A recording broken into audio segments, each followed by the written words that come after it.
In today's video, I'm going to teach you how to use Gamma I. For PowerPoint, we'll start right in your browser, go to Gamma app and log into your account. Once you're in, open the presentation you want to export. Take a quick moment to scan through your slides inside Gamma. This helps ensure you're exporting the version you actually want to use. If you've made recent edits, wait for them to finish saving so everything carries over correctly. With your deck open, look to the top right corner of the screen for the Share button. Click Share, then choose Export from the menu that appears.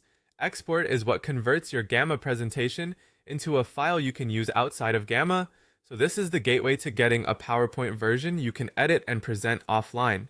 When the export options appear, select PowerPoint, PPTX.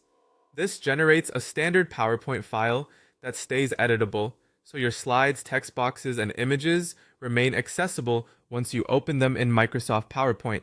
Choosing .pptx is important because it preserves structure and allows you to make the typical tweaks you might need before presenting. Next, give Gamma a moment to process the export. Conversion time varies with the size of your presentation and how many images or heavy elements it contains. Keep the tab open while Gamma works. If your internet connection is slow, it might take a little longer. That's normal. You'll see prompts from Gamma when the file is ready.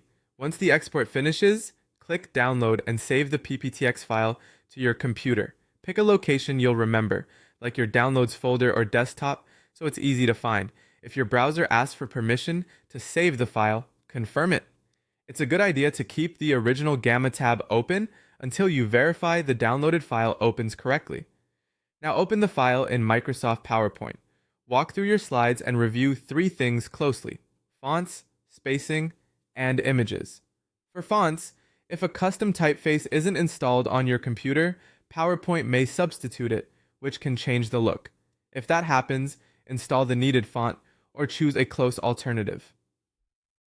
For spacing, check text boxes, bullet alignment, and line breaks. Small shifts can occur during conversion. For images, confirm placement